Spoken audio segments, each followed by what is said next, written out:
cada pessoa colhe o que planta. Será? Eu me lembrei ontem à noite de uma frase antiga, que é muito repetida e que tem um valor muito forte, e que está conectada ao tema de hoje.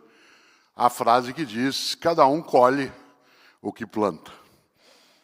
Cada uma colhe o que planta. O mais interessante é que essa frase, ela aparece de modo registrado, intenso, na obra de um dos maiores filósofos latinos da história, um homem chamado Marco Túlio Cícero. Muita gente conhece, claro, pelo nome pelo qual ele ficou mais conhecido, que é Cícero. Várias vezes você tem frases, ideias, pensamentos que foram produzidos exatamente por Cícero. Cícero foi um político, ele foi cônsul de Roma, ele foi alguém que teve uma influência imensa dentro do governo no século I a.C., né? E Cícero é autor de uma obra escrita no ano 46 a.C., chamada O Orador. Ele foi conhecido também pela capacidade imensa de oratória que ele carregava. Pessoas com mais idade como eu tivemos um pouco ainda na universidade do estudo do latim. E uma das coisas que se fazia em relação ao estudo do latim era exatamente o exercício da oratória.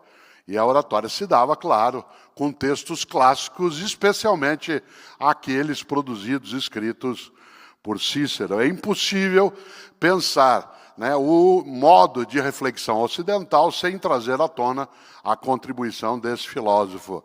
Esse filósofo Cícero, ele, nessa obra que eu mencionei, O Orador, inseriu essa frase agora que eu trouxe, que você já conhecia, claro, porque faz parte do nosso dia a dia, que é: cada pessoa colhe o que planta. Eu brinco às vezes, e eu fiz até numa outra palestra nessa semana, porque há uma ideia antiga que diz que Deus é bom e justo. Deus é bom e justo. Olha que curioso. A ideia central é: Deus é bom porque você escolhe o que plantar. Cada pessoa planta o que desejar. Mas é também Ele justo, porque você só colhe aquilo que plantou. Isto é, a bondade está na possibilidade da escolha de cada pessoa. E a justeza está em que você decide aquilo que planta, mas só colherá exatamente isso. Perguntaria eu: será?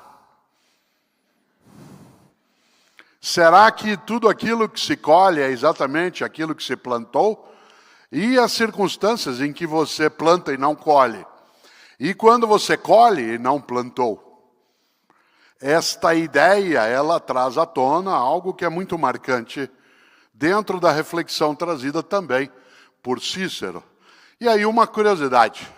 Hoje é aniversário de morte de Cícero. Marco Túlio Cícero foi executado no dia 7 de dezembro do ano 43 a.C., isto é, há 2066 anos. Ele, Cícero, morreu com 63 anos de idade. Ele nasceu no ano 106 a.C., no dia 3 de janeiro, e construiu uma carreira dentro da política, dentro dos negócios e dentro da filosofia, que é marcante. Aliás, ele foi alguém que atuou junto a Júlio César. E quando César foi assassinado, no ano 44 a.C., ele, Marco Túlio, ficou ao lado, né, de um adversário de Marco Antônio e depois ao lado daqueles que buscaram enfrentar Marco Antônio, um dos generais de César. E por isso, porque ele, Cícero, não concordou com o modo de condução feito por Marco Antônio, né, o general Marco Antônio, este mandou executar Cícero. E ele foi executado no dia 7 de dezembro do ano 43 a.C. O mais interessante é que a datação utilizada naquele momento, ela já era nova em relação ao momento em que Cícero nasceu. Cícero nasceu, como eu disse, no ano 106 a.C., e ele nasceu no mês de janeiro, que era, olha que coisa curiosa, o penúltimo mês do ano. Eu quero dizer uma coisa que algumas pessoas aqui talvez não saibam, eu gosto muito de lidar com essa ideia. Nós estamos agora no mês de dezembro. É interessante porque às vezes um aluno, uma aluna, teu filho, tua filha, teu neto, uma das minhas netas, Alice, aqui está, ela poderá me perguntar um dia, ou para o pai, ou para a Isabela, a mãe, poderá perguntar, vovô, por que o mês de dezembro é o mês 12? Por que o mês de setembro é o mês 9? Por que o mês de novembro é o mês 11? E aí, claro, eu que sou professor, para poder merecer, né, o elogio, vou fazer algo, senta que eu vou te explicar. É interessante, é gostoso fazê-lo, porque uma das coisas que mais eleva a nossa capacidade é poder partilhar. Pedro lembrou ao final da fala, né, de meus colegas da PUC, que atuando na área de limpeza, segurança, administração, raramente entrariam numa sala de aula, né, para me ouvir falar sobre Cícero, que é alguém que a gente precisa sim ler e estudar. Mas que com a possibilidade do mundo digital, ao modo como o Pedro trouxe, isso é possível. Não é o mundo digital que os faz entrar naquela sala de aula. É que o mundo digital retira as paredes daquele tipo de sala de aula e faz com que, por exemplo, isso que eu esteja aqui agora falando, porque também, em momento ou outro falei, né, isso foi para as redes sociais, colocou a condição de uma partilha mais ampliada. E para quem não sabe, o mês de dezembro é o mês, agora 12, mas ele era o 10º mês do ano, até o ano 46 a.C. O calendário romano, que é anterior a Júlio César, ele se iniciava, o ano se iniciava em março. O primeiro dia do ano era 1º de março. Com toda razão, porque Marte, que é o deus da guerra, portanto, uma divindade forte no mundo antigo e latino, era quem marcava o início do ano. E por isso o mês de março tem a sua origem do nome, exatamente em honra do deus Marte. Por isso o ano se iniciava em 1º de março. E o último mês do ano era fevereiro. Razão pela qual o mês mais curto, porque ele servia para o acerto do calendário. Ele servia para que se pudesse ajustar num calendário lunisolar, né, em que se usava o Sol e a Lua como referência no movimento aparente do Sol e certo da Lua, né, para as referências todas. E o mais interessante é que o ano se iniciando no dia 1º de março, o mês 11 era exatamente janeiro. Olha quanta coisa inútil você não sabe. Mas enquanto eu falo, você fica numa tensão imensa. Você gosta de saber o que não sabe. Aquilo que você ainda não sabe te renova, faz com que você ganhe densidade, faz com que haja maior possibilidade até de fortalecer o teu esforço. Obviamente que, como Pedro trouxe à tona, vaca não dá leite, é preciso ir buscar, é preciso ir atrás. E, nesse sentido, a ideia de trazer algumas explicações ao dia a dia exige um preparo prévio anterior. Eu não fiquei, pelo óbvio, dada a minha profissão, sentado aguardando uma iluminação que viesse e trouxesse a mim a informação. É necessário que eu vá atrás dela, que eu vá buscá-la, que eu saiba selecioná-la. Mas o mais gostoso disso é que Júlio César, no ano 46 a.C., isto é, no mesmo ano em que Cícero produziu a obra O Orador, no qual está a frase "cada um colhe o que planta", ele mandou fazer uma alteração no calendário.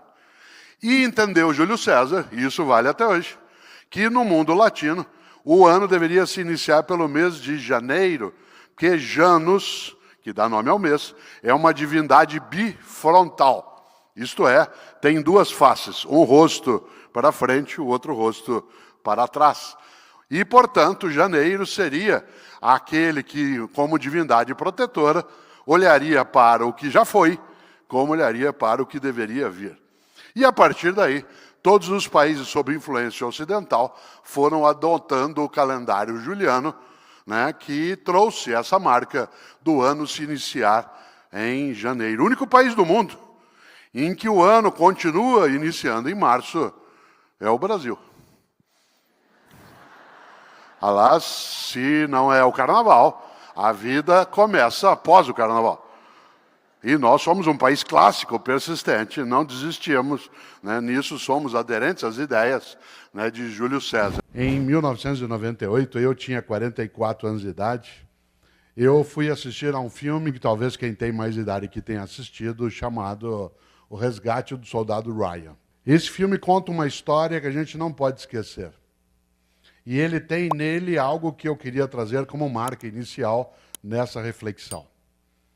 Quem aqui assistiu ao filme se lembra, ele é um filme já clássico, o que eu vou falar aqui é spoiler, mas isso para quem já assistiu não vale, para quem não viu, feche os ouvidos. O filme conta uma história magnífica, difícil de assistir. É um filme do Steven Spielberg, cujo ator principal é o Tom Hanks, e o segundo é o Matt Damon. Nesse filme, o roteirista produziu uma história maravilhosa, difícil de lidar. Na Guerra Civil Norte-Americana, houve uma situação em que 4 filhos de uma mesma mãe morreram na Guerra Civil Norte-Americana.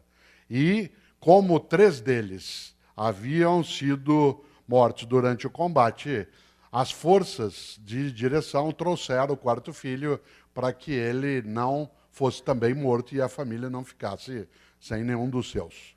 Ele não o fez.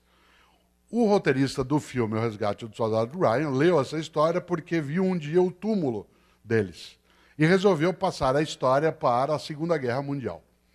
E a história, portanto, do filme O Resgate do Soldado Ryan se dá na Segunda Guerra Mundial com uma missão.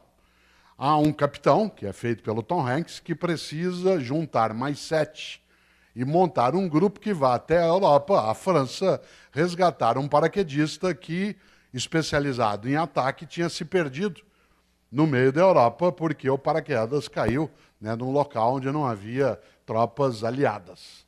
É necessário que ele vá ser resgatado por comando do general Patton. O general Patton determinara que famílias em que havia vários filhos, quando alguns deles tivessem morrido, aquele que sobrevivesse deveria ser levado para casa. Isso é real. No caso, a história não é real em relação à Segunda Guerra, mas em relação a esta autorização, sim. E o filme se dá exatamente com a organização de um grupo de 8 pessoas que desembarca na Normandia, né, exatamente em 1944, no famoso dia D. Os primeiros 20 minutos desse filme, para quem não gosta de cinema realista, não deve ser visto, porque você tem que ficar de olhos fechados. Ele é absolutamente nada romântico com a ideia de guerra, de arma, de sangue. É uma coisa fortíssima. E eles entram na Europa em busca de um rapaz chamado Ryan, que precisa ser levado para casa. Dá para você imaginar como a história se desenrola. Isto é, acharam um paraquedista de uma tropa norte-americana perdido na Europa, em meio a uma guerra, né, ainda mais sem aqueles meios digitais que o Pedro tanto aprecia, né, um pouco mais complicado. E é curioso, porque eles vão, pouco a pouco, vários deles vão morrendo para chegar até o soldado. E o encontram. E ele se recusa a ir para casa, ele não quer. Ele quer continuar em combate, ele acha que é um dever e uma missão dele continuar no combate. Mas vários morrem para que ele possa ser salvo. E uma cena inacreditável, dificílima de lidar, é a cena quase final, em que o capitão, feito pelo Tom Hanks, ele está morrendo, porque ele enfrenta um tanque dos nazistas. E ele perece exatamente nesse combate. Pouco antes de morrer, enquanto ele está deitado, encostado numa mureta, quase já no final, o Ryan vai até ele. O jovem de 18 anos vai até ele. E o capitão, segura o Ryan pela gola do uniforme, olha para ele, um pouco antes de morrer, e diz: faça por merecer. Faça por merecer. E o filme vai até o final com algo fortíssimo, que é o Ryan, já idoso, no cemitério, visitando o túmulo do capitão. Enquanto ele está orando pelo capitão, a família dele está mais à distância, ele já bastante idoso, ele termina, ele dialoga com o capitão, agradecendo, claro, né, com o túmulo, faz continência e chama a esposa dele, que vem pouco a pouco, ele segura na mão dela e pergunta: eu fiz por merecer? Essa é uma das questões mais difíceis que a gente pode ter de lidar. Quando esse título da reflexão aqui hoje é: se você não existisse, que falta faria? Em última instância, a grande pergunta é: fazemos por merecer? Por merecer a existência, a vida, esse mistério magnífico do qual nós participamos e não conhecemos toda a razão? Essa vida que nós partilhamos com outras e outras formas de vida, será que nós a desperdiçamos, a colocamos fora? Cada vez que eu vejo e revejo a cena, eu me lembro dessa pergunta que ecoa dentro de mim. Sem ser aqui dramático em excesso, sem ser também piegas, a frase é muito forte. Se alguém grudasse na gola do meu casaco e tivesse morrido quase, como aconteceu, com vários outros, para que eu pudesse viver, e dissesse no último suspiro: faça por merecer. Isso é forte demais. É interessante, porque as homenagens que a gente recebe, elas, vez ou outra, nos levam exatamente a pensar isso. Será que nós fazemos por merecer? Merecer o quê? A amizade que partilhamos, a solidariedade que nos oferecem, a alegria que a gente pode ter, os momentos também de fraternidade que se tem, aquilo que é para nós uma condição de existência que não necessariamente é colocada com outras e outros.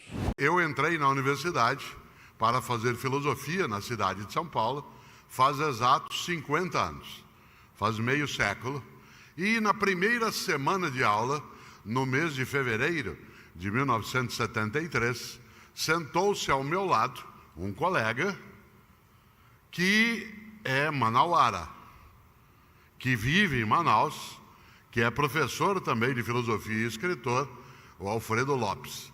E o Alfredo, nós nos conhecemos exatamente há 50 anos. E das várias coisas que pudemos partilhar, uma delas, para mim, ela é muito marcante até hoje, porque foi ele que me apresentou de modo mais intenso um grande texto de um estupendo poeta amazonense, que eu já admirava, que é Tiago de Mello. Tiago de Mello, que nasceu em Barreirinha, no dia 30 de março de 1926, daqui a não muito tempo, será o centenário de Tiago de Mello, um homem genial que faleceu em 14 de janeiro do ano passado, no dia 14 de janeiro de 2022, o Tiago de Mello faleceu com 95 anos de idade. Eu já conhecia Tiago de Mello, porque ele é alguém que me ajudou muito a não ser medíocre. Não porque eu passei a fazer poemas, mas porque nos poemas de Tiago de Mello a gente observa a dedicação, observa o esmero, o cuidado e o incentivo a que a gente seja de fato capaz de fazer o nosso melhor. Tiago de Mello, em 1966, eu tinha 12 anos de idade. Eu nasci em 1954. Em 1966, na cidade em que nasci e na qual vivi até os 13 anos de idade, que é a cidade de Londrina, no norte do Paraná, meus pais, meu pai Antônio e minha mãe Emília, me deram de presente um livro de poesias de Tiago de Mello, que houvera sido lançado naquele ano, 1966, um livro com um dos títulos mais fundos que eu conheço, um livro chamado Faz Escuro, mas eu canto. Faz escuro, mas eu canto. Não que o escuro não exista. Em vários momentos você e eu temos agonias, dificuldades, tristezas. A gente perde um pouco da luminosidade da vida, mas tudo isso não impede que a gente continue cantando. Por isso, o livro do Tiago de Mello foi importante na minha vida, a tal ponto que eu o tenho comigo até hoje na cidade de São Paulo, na minha biblioteca, onde eu guardo coisas afetivas. Mas, em 1973, eu já conhecia Tiago de Mello, mas eu não tinha me dedicado ainda a mergulhar numa das coisas mais belas que a capacidade literária produziu, que é um texto clássico do Tiago de Mello, de 1964, chamado Estatutos do Homem. Estatutos do Homem, que quem nunca teve a chance de ler precisa fazê-lo. Tiago de Mello nasceu em Barreirinha, foi fazer medicina, deixou a medicina, né, não concluiu, entrou no campo da atividade diplomática e depois decidiu que ele iria voltar, né, para o estado do Amazonas, e aqui viveu, faleceu em Manaus, né, o ano passado, e, portanto, alguém que fez da sua vida algo mais do que especial. Aliás, ele tinha um hábito, né, ele se vestia de branco o tempo todo, e um dos artigos do Estatuto do Homem diz que toda pessoa terá o direito de se vestir de branco. É uma coisa belíssima, o material. E das coisas que ali estão, que Alfredo Lopes mostrou para mim, e depois a gente fez até um espetáculo de teatro, alguns anos depois, que trazia isso à tona, é que quem já viu o Estatutos do Homem, ele fala de tudo que é permitido. Uma única coisa é proibida. Está lá no artigo 12 do Estatutos do Homem, do Tiago de Mello, é um parágrafo único. É o único momento em que há uma proibição. E ali escreve Tiago de Mello: a única coisa proibida é amar sem amor. A única coisa proibida é amar sem amor. E eu, durante muito tempo, fiquei observando e tentando entender o que ele quis aprofundar com essa ideia. Em última instância, o que Tiago de Mello quis trazer para nós é que amar sem amor é um amor medíocre. É um amor que não é dedicado. É um amor que não é o melhor, mas é mais ou menos. Esse amar sem amor é algo que pareceria estranho, porque até se diria, amar sem amor não é amor. Mas existe a dedicação, o afeto, muitas vezes a palavra colocada.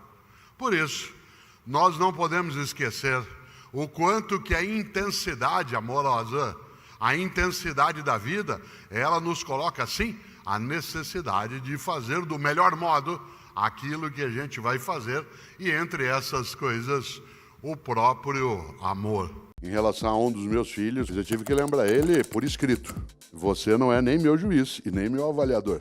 A principal marca e tarefa que temos de partilhar com as outras gerações que conosco convivem nessa contemporaneidade é construirmos uma trilha de propósitos em que a gente não admita a mediocridade como sendo nosso horizonte, em qualquer área, no âmbito da política, da religião, da profissão, do negócio.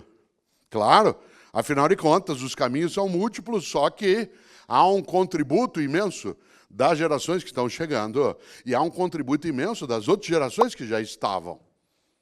Isto é, muita gente aqui tem muito mais idade, como é o meu caso, do que os jovens que entrarão na nossa sala de aula, ou entram na nossa sala de aula. Há muita coisa que eu posso contribuir, e o contrário também. Parece óbvio, nem sempre se admite essa percepção de ambos os lados. Há hoje, por parte, como eu dizia, de uma parcela das novas gerações, uma certa mitificação do passado. Alguns, por exemplo, decidiram, e vêm fazendo, ir buscar suas raízes nos países da onde os seus ancestrais vieram, que é uma viagem quase que de natureza ontológica, para usar um termo da filosofia, em que se vai para o lugar onde os avós ou os bisavós vieram, né? Porque nossos avós e bisavós vieram, às vezes, de outros países, como é o caso da quase totalidade de nós aqui, mas eles queriam deixar aquele lugar que vieram para trás, porque aquilo, se alguém vivesse num lugar onde ele pudesse ficar, teria ficado. E veio porque não podia ficar. E ao vir, quis romper. Pois bem, uma parte da nova geração vai em busca dessas raízes. E é claro que vai buscar as raízes nas nações onde avós e bisavós viveram, porque aquilo dá uma certa identidade num mundo de volatilidade, de velocidade, de superficialidade das relações, em que a gente está num instante em que, vez ou outra, é preciso deixar claro algumas coisas em que você o tempo todo está sendo avaliado. Eu, essa semana, aliás, anteontem, em relação a um dos meus filhos, por conta até de um debate que tivemos de natureza profissional, eu tive que lembrar ele algo que às vezes ele esquece. E eu também não posso esquecer disso em relação a ele. Mas eu tive que lembrar ele por escrito. Você não é nem meu juiz e nem meu avaliador. Não é você que decide e nem eu estou pedindo para você me avaliar. Claro que ele pode falar a mesma coisa para mim, ambos somos adultos. Aí diz assim, não, mas você tem o direito de fazê-lo, você é o pai dele. A relação de adultos pressupõe uma capacidade de equidade. Claro que a minha responsabilidade, a noção de reverência e respeito, ela coloca uma outra condição também. Mas nós hoje temos relações em que o mundo digital, por exemplo, nos colocou sob perspectiva o tempo todo. Eu, por exemplo, estou nas redes sociais, escrevo livros, faço comentário de TV e de rádio, sou professor. O número de pessoas que decidiu que ela pode palpitar sobre a minha existência, sobre as minhas escolhas, minhas opções, o que eu falo, o que eu escrevo, é imenso. Você já imaginou? Pessoas escrevem dizendo, você precisa tirar essa barba. Quase que eu respondo de volta, o que você tem com isso? Eu não sou um servidor público, eu sou uma pessoa pública. Ser pessoa pública é diferente de servidor público. Um servidor público tem que dar satisfação. Ele está sendo remunerado e contratado por uma sociedade para prestar serviço, seja no executivo, no legislativo ou no judiciário. Ele sim tem que dar satisfação a quem é o seu patrão. Mas eu sou só uma pessoa pública. E, de repente, as relações apressadas se dão de vários modos. Eu, num comentário que fiz no rádio na sexta-feira, lembrei, hoje o grande tribunal que funciona 24 horas é a família. Você tem grupos de redes sociais com a família, é um tribunal dioturno. Ele funciona 24 horas, sem interrupção. Você está sendo avaliado, julgado, não só eu, qualquer um de nós. Se você não der bom dia para todo mundo, às 7h12, se você deixar algum para trás, parece uma ruptura de sangue.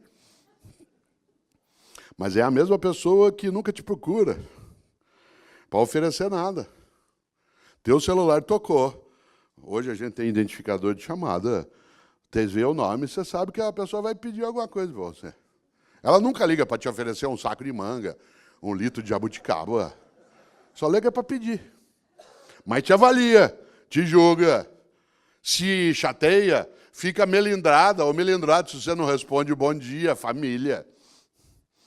E nós começamos, de repente, a nos perder e nos enredar em algumas trilhas que levam a lugar nenhum. E não sobra para nós tempo para aquilo que é importante. Nós passamos uma boa parte do tempo cuidando do urgente e deixamos o importante de lado. Claro que o urgente tem o seu lugar. Aliás, o urgente também tem que ser lidado, mas ele não pode obscurecer o importante. Por exemplo, o que é urgente? Garantir modo de sobrevivência, mas não é a qualquer custo. O que é urgente? É você lidar com aquilo que é a tua tarefa, que, aliás, te dá o retorno em relação às tuas condições, mas ela não é exclusiva. Uma parte de nós, repito, se dedica e está formando novas gerações com a perspectiva do urgente, deixando de lado o importante. O que é o importante? O importante é aquilo que faz com que a vida tenha propósito. Afinal, um dia partimos. E meu avô é Ettore, italiano. Todos os dias, quando nós, os netos, acordávamos de manhã, e ele vivia no interior de São Paulo, e quando a gente lá estava e podia encontrá-lo, meu avô, todos os dias, quando a gente acordava, ele nos perguntava sempre 2 coisas. Eu passei a vida perguntando isso aos meus filhos, e agora, quando posso, pergunto aos meus netos. Todos os dias, assim que a gente acordava, ele perguntava, quais são os teus planos para o futuro? Todos os dias. Isso era irritante.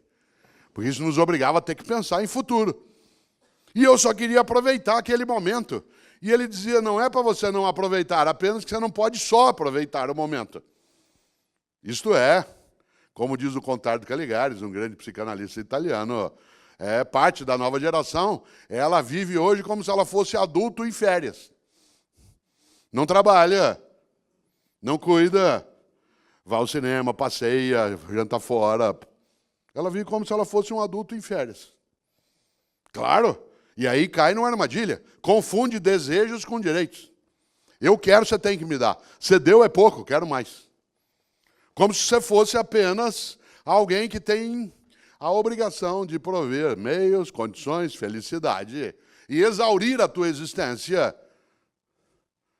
Pais e mães, você já viu, se você teve, claro, você sabe, filhos pequenos, há pais e mães hoje com crianças pequenas que passam o domingo hoje, o dia inteiro, à disposição dos seus filhos, tentando fazer com que eles tenham ocupação. Usando um argumento curiosíssimo. É porque a gente precisa conviver mais. Você acha que meus pais conviviam comigo quanto tempo? Nas refeições, que foi o que a gente tirou fora, em outros momentos. No resto do tempo, a gente queria era distância de adulto. Aliás, era assim que a gente se divertia. Na ausência de adulto, e não com adulto comigo. Hoje, você vai, por exemplo, a um buffet infantil, e lá existe uma figura que é necessária até, mas que é inacreditável no século XXI, chamado animador de crianças.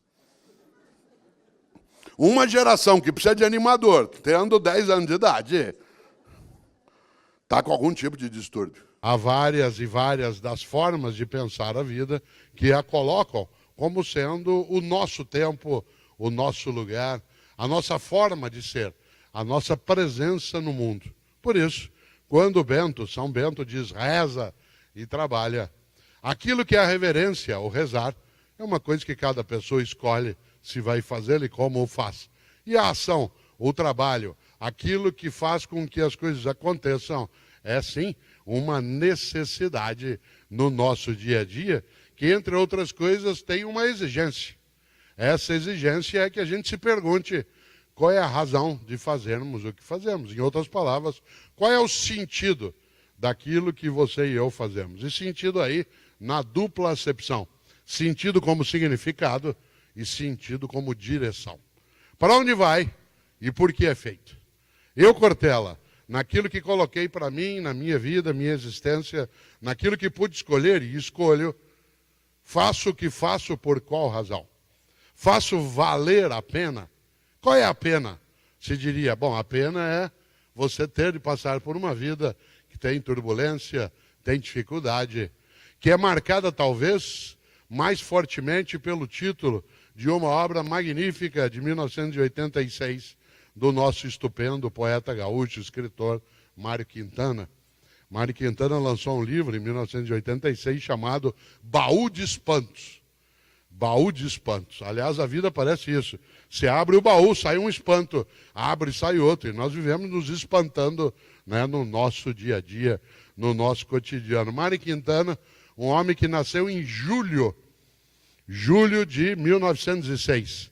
No dia 30 de julho de 2023, nós lembramos 117 anos desse gaúcho nascido em Alegrete, que morreu em Porto Alegre em 1994, vai fazer 30 anos.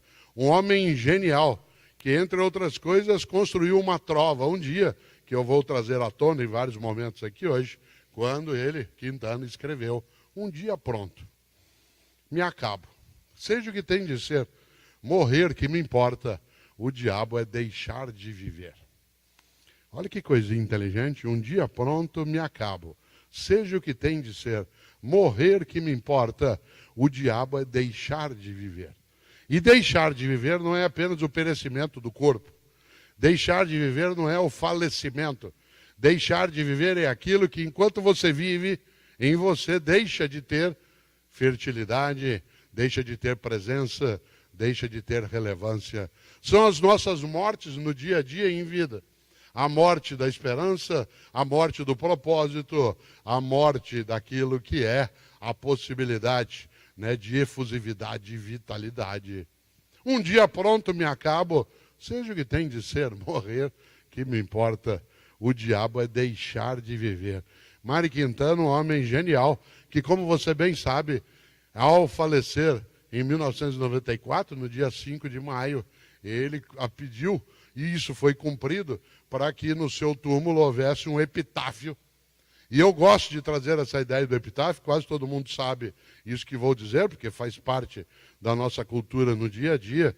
Mário Quintana registrou um pedido, deixou por escrito essa ideia num dos seus escritos, num caderno, né, em que anotava coisas, e eu até coloquei isso no livro, num dos meus livros chamado, né, Viver em Paz para Morrer em Paz. Quintana pediu para que no seu túmulo, quando falecesse, aparecesse o epitáfio. Você sabe que epitáfio é aquela inscrição tumular, aparecesse, eu não estou aqui. Isso é de uma genialidade brutal. Eu não estou aqui. Onde está Mário Quintana? O corpo dele está sepultado em Porto Alegre. Onde ele está? Em nós. Na vida que repartiu, na amizade que passou adiante, na religiosidade que assumiu, na sexualidade que praticou, na honestidade que protegeu, na genialidade que edificou. Onde está Mari Quintana? Está no propósito que se colocou. Alguém que passou a vida construindo encantamentos.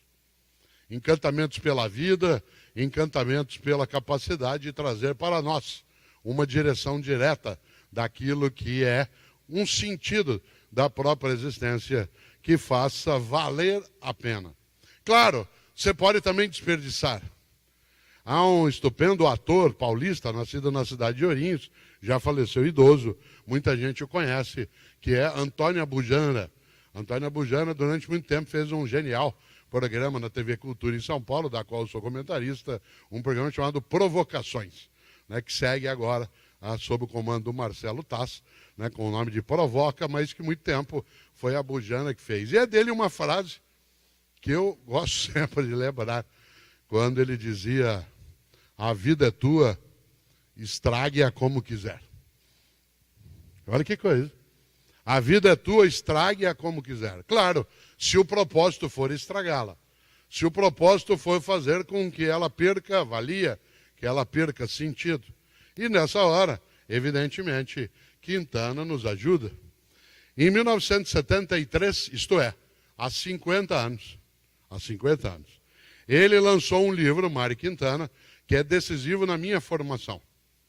Eu estava no primeiro ano da universidade, em 1973, para cursar, como cursei filosofia, e ele lançou um livro de poemas escritos, pequenos textos, chamado Caderno H.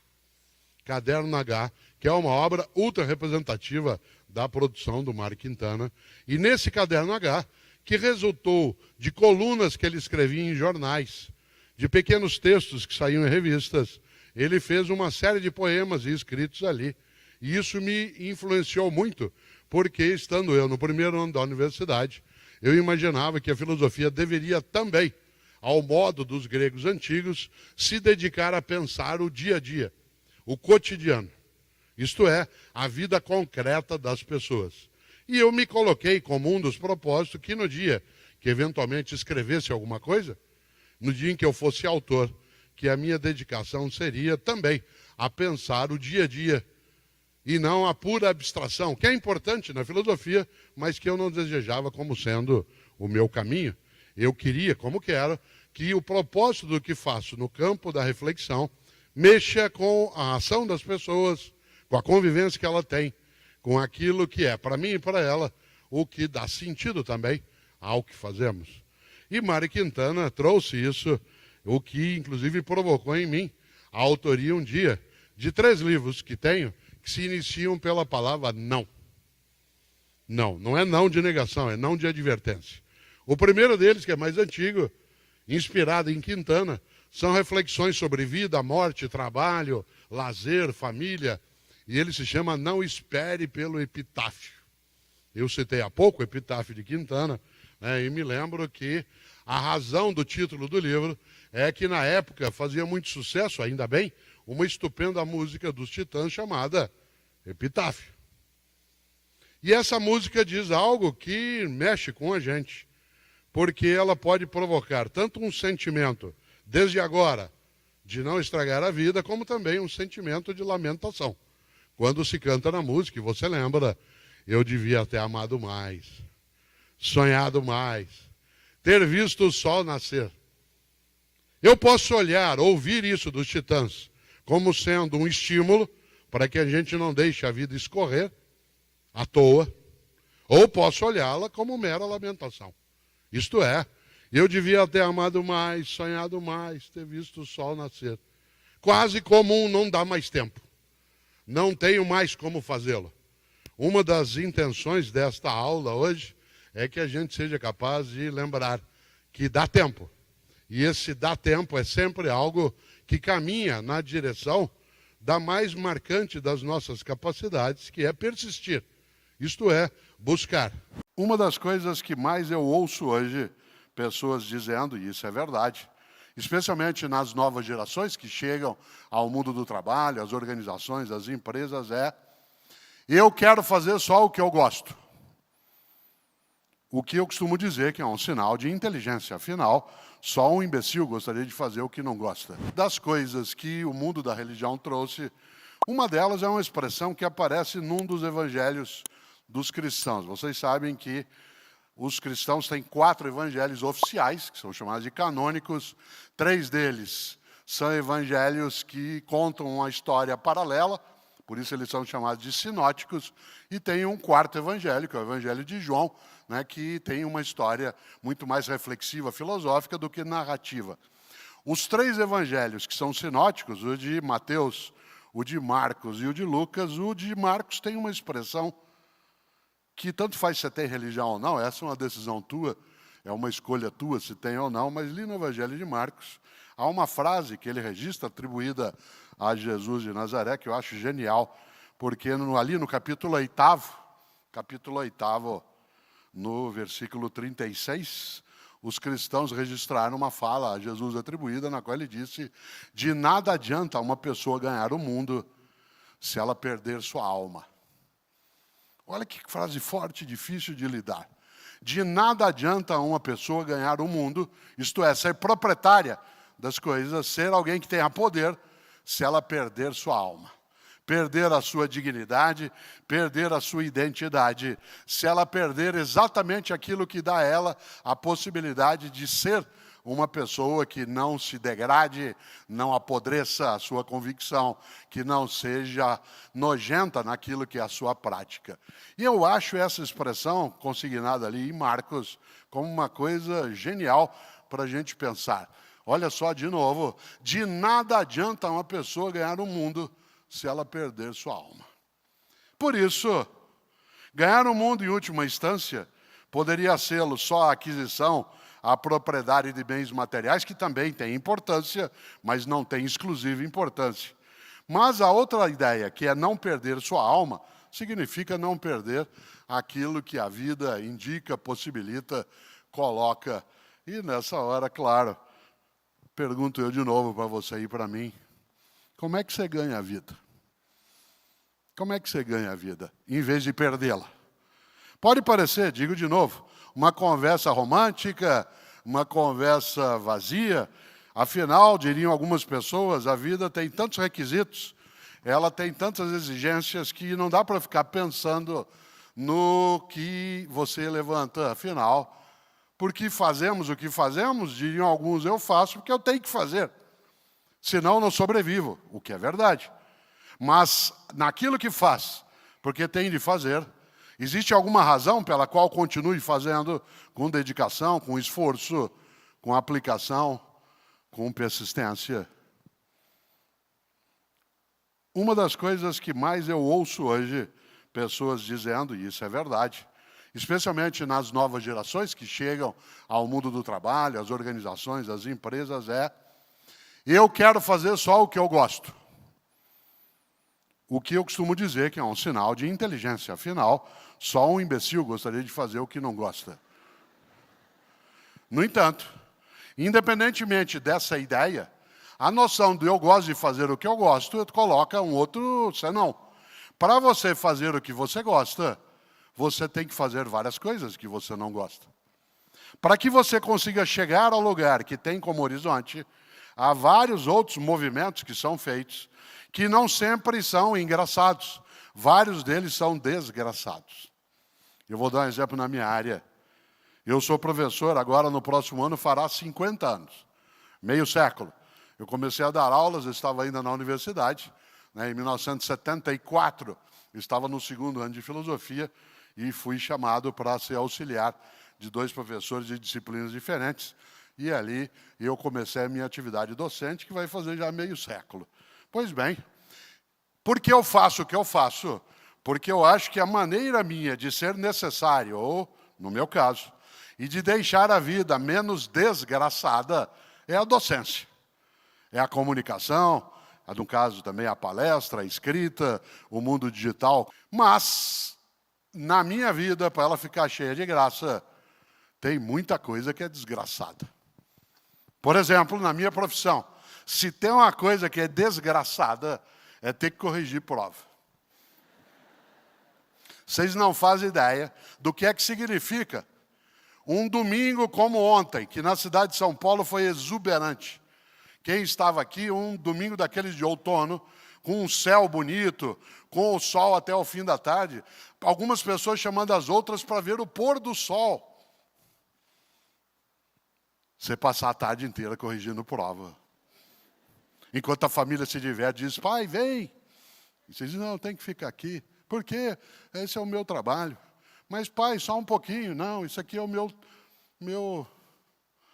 Aí ninguém está ouvindo, você fala, meu castigo.